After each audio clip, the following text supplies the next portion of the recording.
Nagpupuri kami sa iyo, Panginoong Jesucristo. Nagpupuri kami sa iyo, Panginoong Jesucristo.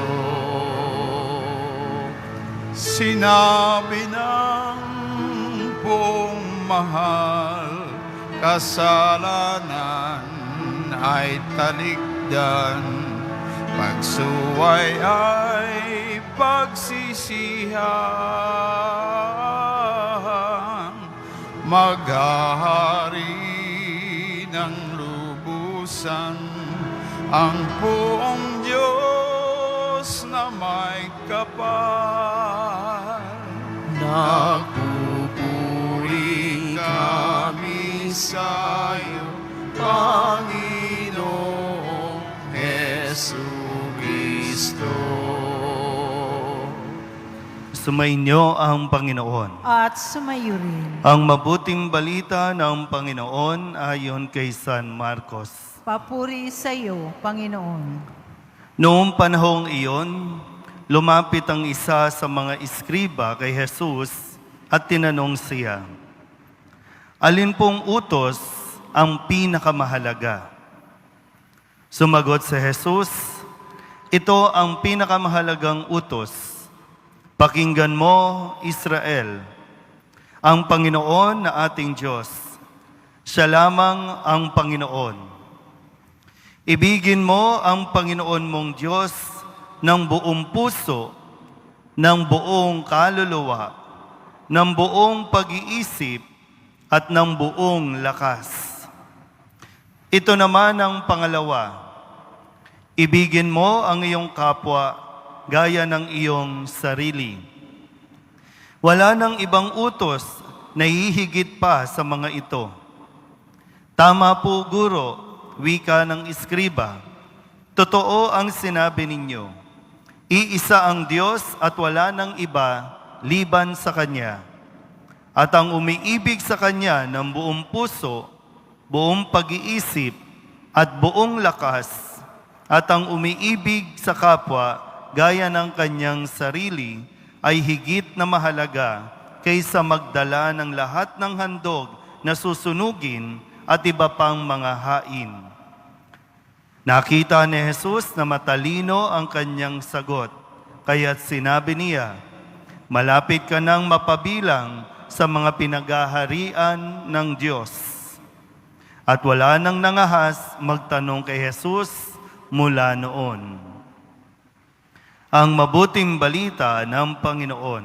Pinupuri ka namin, Panginoong Jesucristo.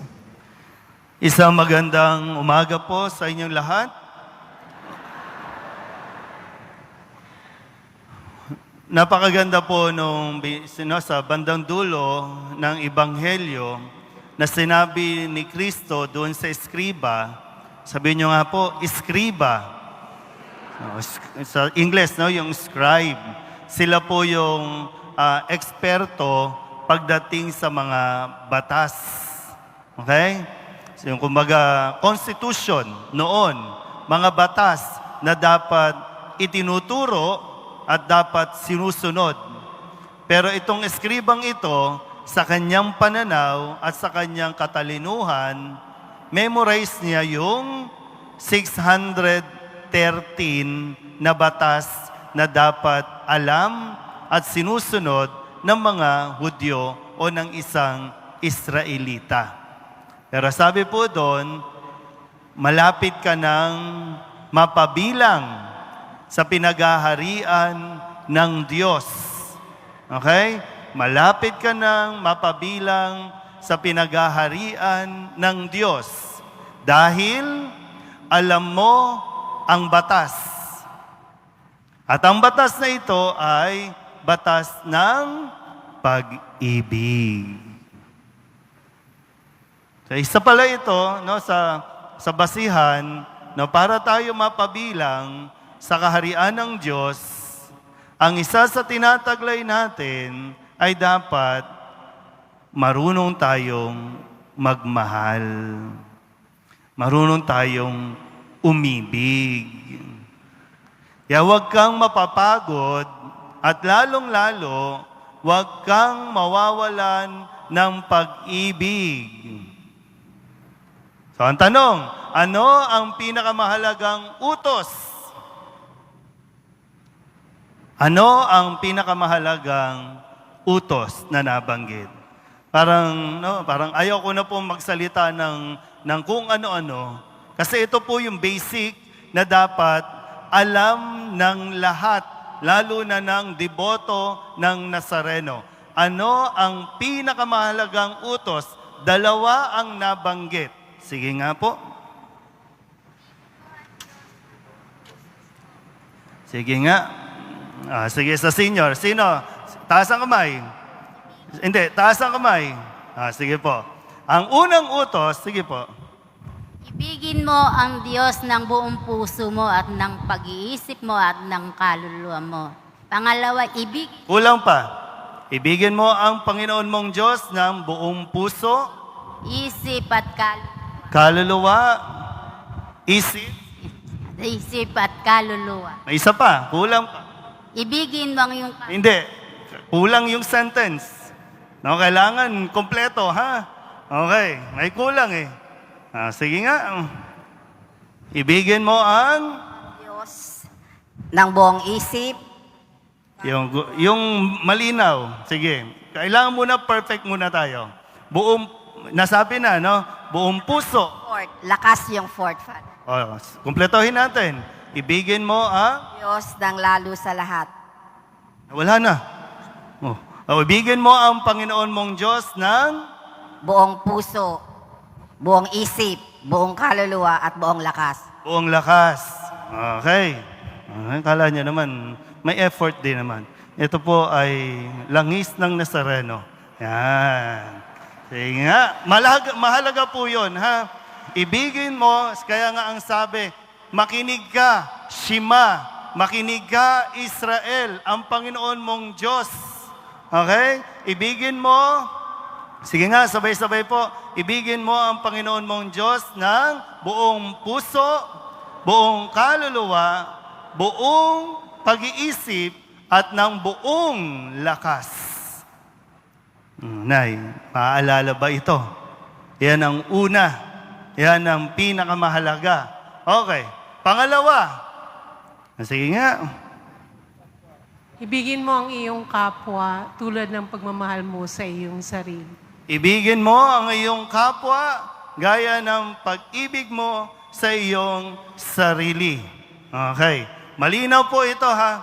Dalawang pinakamahalagang utos na dapat alam ng lahat, lalo na ng deboto ng Poong Nazareno.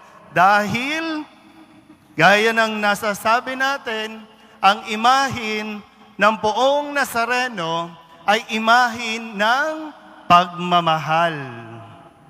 Okay? Pag nakikita mo ang imahin ng Nazareno, yan ay magpapaalala ng pag-ibig sa iyo ng Diyos.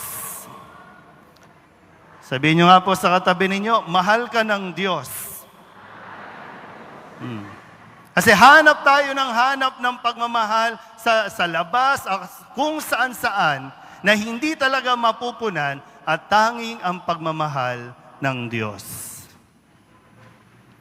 Tingnan natin ulit, ha?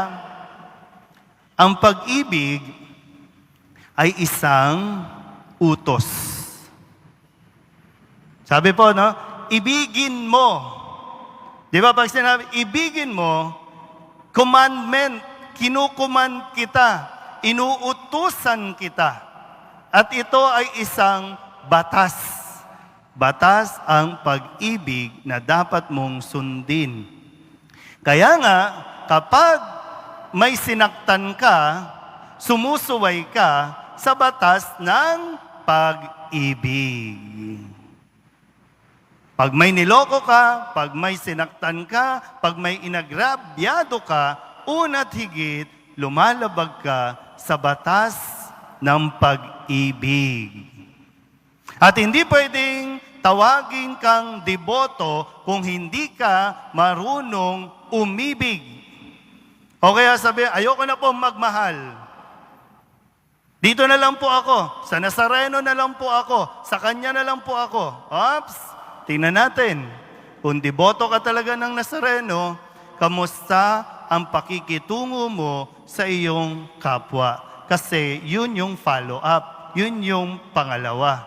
Ang pagmamahal sa Diyos, nakikita sa pagmamahal din natin sa kapwa. Pero una muna, iibigin mo, sige nga po, kasi basic to foundation ito Pag wala tayo nito, walang saysay. Sabi po, gaano man katalino ang isang tao, kung hindi niya alam ang utos ng Diyos, walang kwenta. Huwag kang magmamalaki. Kahit gaano pa kayaman, kahit gaano ka pakagaling, pag hindi ka marunong magmahal, sumunod sa utos ng Diyos, useless ka. Pasikat lang yan. Kaya mahalin mo ang Diyos at mahalin natin ang kapwa. Pero tingnan po natin, kaya po mga kapatid, ngayon po, kabi-kabilaan na natin naririnig, yung mga sinasabi ng mga gustong maglingkod sa bayan. Nag-a-apply sila ng trabaho. Trabaho po ito. Ang pagiging isang politician ay isang trabaho. Nag-a-apply sila sa atin. At isang katangian na dapat natin tinitingnan, ito bang taong ito ay tapat sa utos ng Diyos? Sabihin niyo nga po, tapat. Yung mas malakas naman, tapat. Hindi ko alam kung nabanggit ko na ito, pero spell natin yung tapat. T. T. Tapat. Pag binaliktad mo, tapat pa rin. Katapatan na napakahalagang katangian ng isang tao na gustong maglingkod sa bayan, dapat tapat sa Diyos. Ano man gawin mo, pag bali-baliktarin mo man, tapat yan sa Diyos. Di ba, narinig natin, sinabi na, hindi mahalaga sa isang politiko, sa isang maglilingkod ang katapatan, yung honesty. Hindi mahalaga yun.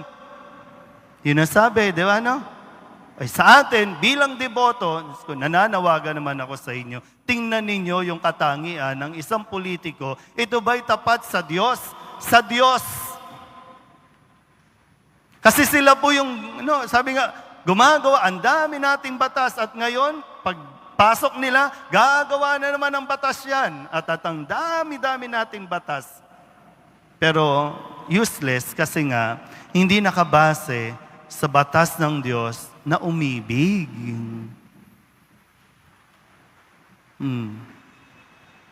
Kanino ba sila tapat? Kay Lord ba?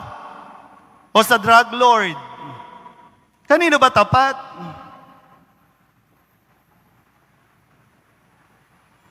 Hindi tayo pwedeng upo-upo lang diyan. Hindi tayo pwedeng panasar-nasareno. Yung hanggang doon lang, hindi. Kasi may mission nga tayo, di ba? At yung gagampanan natin sa pagpili. Kaya nga, pinagdadasalan natin. Inihingi natin sa Nazareno na bahagi ng pagboto natin ay dahil nagmamahal tayo sa ating kapwa. Pag boboto ka, hindi lang sarili mo ang isipin mo, lalo tigit yung iyong kapwa. Yung mga susunod na henerasyon, yung mga kabataan natin ngayon. Mahal mo ba sila? Pues bumoto ka ng isang taong tapat sa Diyos.